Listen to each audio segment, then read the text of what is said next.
BamaCentral.com, I'm Blake Byler, and I'm here with Joey Blackwell. And we are here in Mountain Brook, Alabama for SEC Basketball Media Days. And Joey, today we got to hear from Alabama basketball head coach Nate Oates, as well as Noah Gurley and Charles Bediako. And first, when we heard from Oates, he talked a lot about the complacency of last year's team after big wins. So what were kind of your thoughts on what Oates said from that perspective? Well, I think one of the biggest things to talk about was just how disappointing the end of the season was last year. Not just for fans, but for him and for the players, obviously. As Nick Saban would say, there's nobody more disappointed than the coach and the players of the team. So that was obviously something they're trying to not repeat this year. And I think a part of that is complacency after wins. Because Oates also talked about how it's almost easier, or it is easier to coach a team after they lose, just because the players can be motivated easier.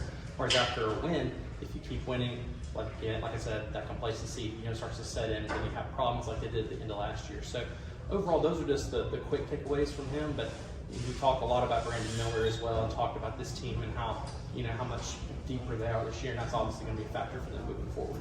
And then we also got to hear from, as I previously mentioned, Noah Gurley and Charles Bediako, and they talked a lot about some of the chemistry between the players, as well as Alabama recently suffered a loss in a scrimmage to TCU, and Gurley said that he and Amari Burnett called the players only meeting. And so, just showing some leadership there. Joey, what were some of your takeaways from what the players had to say?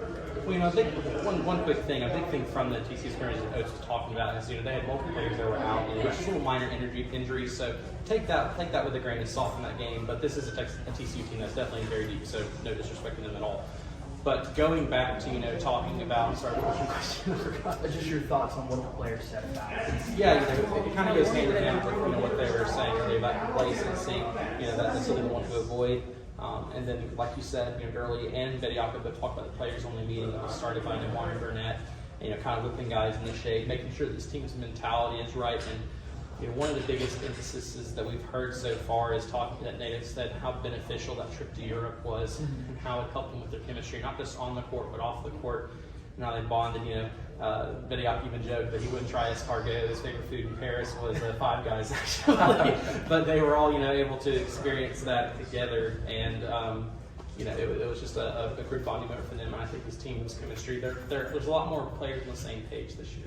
Absolutely. And so we heard a lot of good things today. Alabama season opens up in just 2-3 weeks. Yeah. Getting right around the corner, yeah. So that's going to be all from SEC Basketball Media Days. Thank you all for watching.